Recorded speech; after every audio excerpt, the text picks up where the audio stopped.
Hello সবাইকে, আমি প্রিয়া। আজকের থেকে আমি ভেবেছি যে আমি এখন থেকে ব্লগ করা শুরু করব, কারণ আমি কদিন ধরেই শর্টস ভিডিও করছিলাম, যেগুলো কমেডি ছিল, যেগুলোতে অনেক ভালোবাসা দিয়েছো। তো এর জন্য ভেবেছি ভিডিও করব, ব্লগ করব।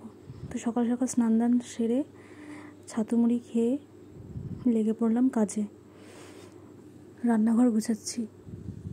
আজকে সংক্রান্তি, তাই আমাদের নিরামিষ। রান্নাঘর গুছিয়ে রান্নাবান্না করব, তাই জায়গাটা খালি করে নিচ্ছি। এই যে রান্না চাপিয়ে দিয়েছি, রান্না করছি আজকে সব নিরামিষ রান্নাবান্না। রান্নার ফাঁকে দেখতে এসেছি আমার ছেলেরা কি করে। আমার দুই ছেলে, এই যে ইনি হচ্ছে বড়জন, সারাক্ষণ মোবাইল আর মোবাইল। এই যে ইনি আমার ছোট্ট ছেলে, 3 মাসের। তো এনার বয়স মাত্র 3 মাস। ইনি ঘুমোচ্ছেন বলেই কাজবাজ হচ্ছে। তারপর চলে গেলাম ছেলেদেরকে স্নান করাতে। এই যে বড় ছেলেকে প্রথমে স্নান করালাম। স্নান করে এখন ক্রিম দিয়ে দিচ্ছি, যেহেতু ও এখন দিতে পারে না নিজে নিজে। পারলেও সেরকম করে দিতে পারে না। ওর বয়সও এই তো মাত্র 6, এখনও হয়নি, হবে মে মাসে। তাই ওকে স্নান করিয়ে এখন রেডি করে দিচ্ছি। তারপর আবার ছোটো জনকে স্নান করাতে হবে, সে আবার এক যুদ্ধ। তাকে তেল দাও, স্নান করাও, অনেক কিছু। তাই এনাকে আগে সব করিয়ে দিচ্ছি, কারণ উনি তো ঘুমোচ্ছে। উনি আবার জেগে থাকলে এগুলো করা মুশকিল হয়ে যায়। একে স্নান দান করিয়ে রেডি করে তারপর ওনাকে জাগাতে হবে। তারপর একে রেডি করাতে করাতে ছোটো ছেলে উঠে গেছে। তারপর ওকে তেল দিয়ে স্নান করিয়ে এখন একেও সাজুগুজু করাতে বসে পড়েছি। ইনি খুব কাঁদেন।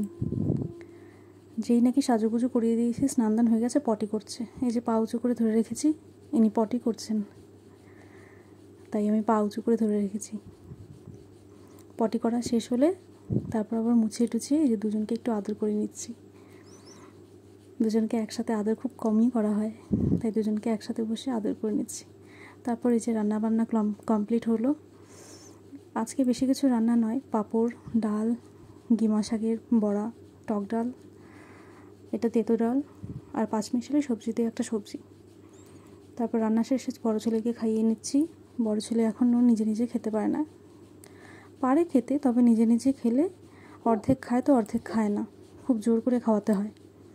এর জন্য ওকে খাইয়ে দিচ্ছি, খেতেও চায় না, বকাঝকা করে খাওয়াতে হয়। তাই বকছি, খেতে বসে শুধু মোবাইলের দিকে তাকিয়ে থাকে। ওকে খাওয়াচ্ছি তখন ছোটো ছেলে ওর মাসির সাথে খেলা করছে। তারপর সবার খাওয়া দাওয়া কমপ্লিট হলো। এখন রেডি হচ্ছি, বোনকে নিয়ে একটু মার্কেটে যাব।